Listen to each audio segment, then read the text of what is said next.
Welcome to Organize Zen Now. My name is Janie Downey. Thank you so much for joining me here today. So, Organize Zen is all about getting to your best work in a way that works really well for you. So, that's the organize, and then the Zen part is the piece of that. And I've been talking about a lot of super factual pieces of getting organized. And today I'm going to digress into community and the role that community plays in helping you get to your best work. So, a friend of mine once asked me, he said, does everything to you have to do with organization? And I would say, yes, it does, because when you are organized, you get to the pieces that you want to, and you feel good about them. And if community plays a role in that, then that is part of being organized and being Zen. Here's a quote to start this off about community. This is from Chief Seattle. Man did not weave the web of life. He's merely a strand in that web.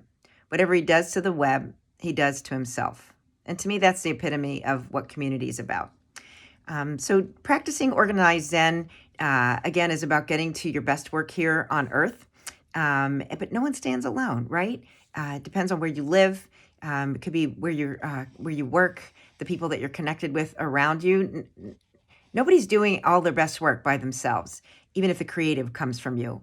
And I think during a pandemic, we all really felt that. We felt the strong need that we have for community. Even the most introverted people said, oh my gosh, there's times that I really need to connect with my community. But my inspiration for talking about this today was the death of a classmate. And, when someone passes, you feel a tug on the web because a piece has just escaped from you. And so what I would posit to you is that if you are missing community in your life, then you're missing a huge piece of where those tugs of love come from. If you want to read a great book, guy Thomas Friedman wrote a book called Thank You for Being Late. And I'm going to tell you a little bit of what he has in there about community, because I love this.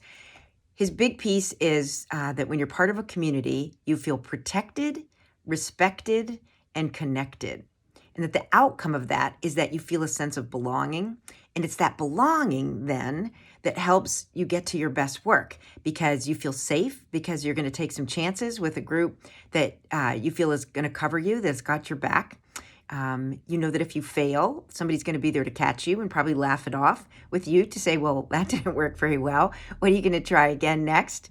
The golden rule in a community is you're going to treat others as you want to be treated. So you're also setting a great example of how you want to be treated on this earth. And then this is part of that web piece. If one part of a web goes down, but it's connected to something else, the whole web doesn't go down. And the feeling that we need these days around community, pandemic, war, is to feel that deep connection, because we're all in this together. Whether you love that or you don't love that, we are all deeply connected to this. And then the bottom line to me with community is that when you trust other people, you feel safe sharing your best ideas.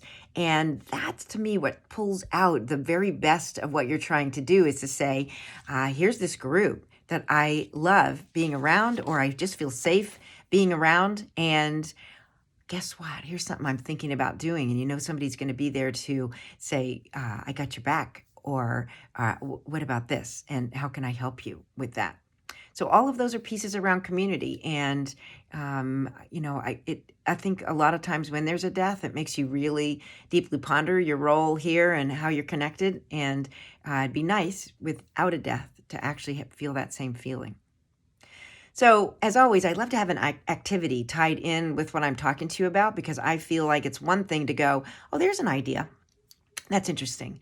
But until you take some action in your life, it doesn't necessarily gel in your brain. If you can form a habit out of something, or even just process something deeply, spend some time with it, it's going to stick a lot more. And that's the best use of your time as well. If you're listening to this and you're thinking, well, okay, good, and you're on to the next thing, was this a great use of your time? I don't know. But if you can have some action, you have a feeling that you take away, then you're spending your time in a really good way.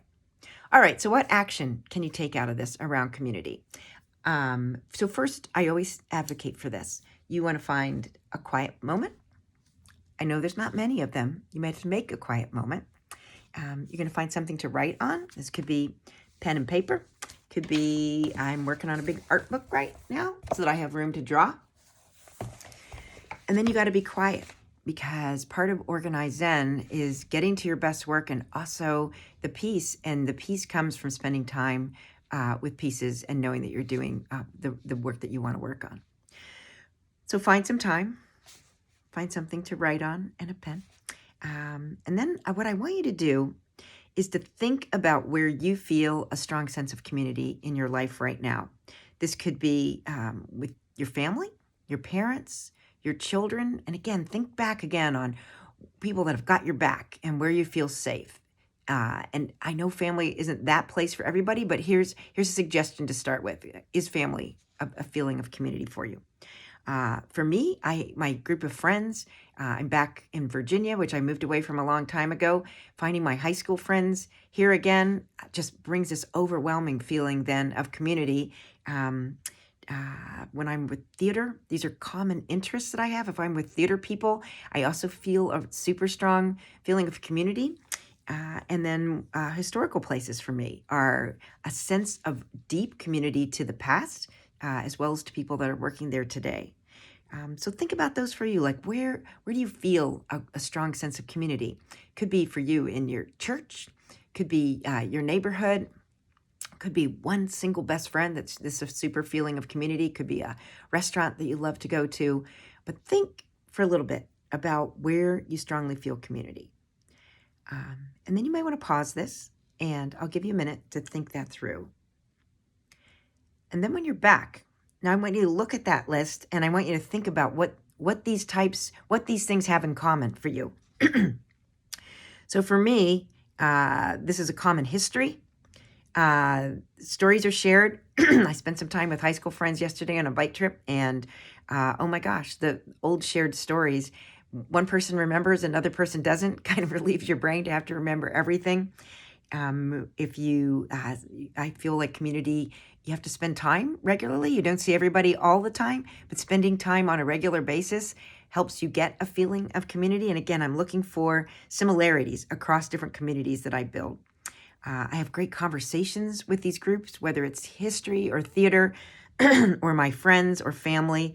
The conversations are interesting. They are personal, not just topical. It's not just gossip. I have that connection that I feel to all of them. And then there's some common interest. There's some thread that ties us together and makes us like to spend time together. So look for that. Look for commonalities across that. Because your next piece out of that is to say, if you feel like you don't have a lot of community, how can you add to that? And if you look at what you have in common with what's already working in your life, then how can you find more of that? So if there's something that's really strong out of that, like stories shared or time spent, think about where else you can find community that would do the same for you. It also helps allocate your time, because if you say, boy, I know how important it is to spend time with people that I care about. When you have a choice, then that becomes a priority for you to say, I didn't feel like I had a lot of time to spend this week, but it's super important for me to spend time talking to my daughters, talking to my family members, talking to my friends. It may not feel like I'm doing writing, but I feel this strong sense of community, and I want that. I think we all need that in our lives. We are tribal at our core. So look for your commonalities of that. And then if you brainstorm this list and you say, I really don't have a strong feeling of community, and this is something that interests you, brainstorm separately now, maybe a new fresh sheet of paper. What's an ideal community look like for you? What would that look like? What type of people would you like to be connecting with? What type of communities would you like to have part of your life? Where do you have something that you have a passion for, but you don't have a community around it right now? And brainstorm out a list of that, because there's a lot in the universe that's mysterious. And to one thing to me that is quite mysterious is by setting an intent and saying, I'm looking for this kind of a community. And then when things pop up in front of you, maybe they seem mysterious, or maybe because you've set that intent, you're going to notice them more to go, oh my gosh, there's a community that I could be part of and that I want to be part of. If you feel like you want to start from scratch to build a community, that's kind of fun too. And so then you're looking for a tribe, right? So you're saying, I have an interest and I got to find some people that match my interests, and I'm going to build community with that. And that means taking a chance, right? So you might have to introduce yourself to a stranger, or you might have to go to an event and say, I really liked hanging out with you people. Let's do something else. Let's go out again. Or can I follow up with you on that? Can we have coffee and discuss that? But starting from scratch, kind of scary at your core, but oh my gosh, it's so fun to find your tribe out there. Part of making those connections is spending time.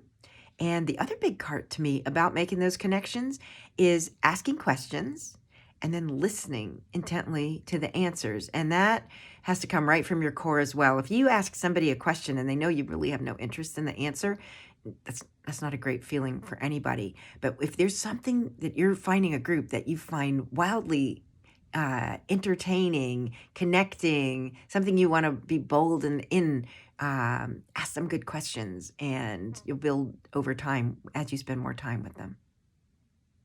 All right, I hope this helps. So you're going to make a big list where you feel connected to communities now, what communities you feel connected with. You're going to look for some commonalities, like what on earth am I normally drawn to? And then you can just doodle, because that's kind of fun too, to think through what's my ideal community look like, and then go find that and put that time in, make that a priority. Okay, I hope you find some beautiful community and really connect. Thank you. Talk to you soon.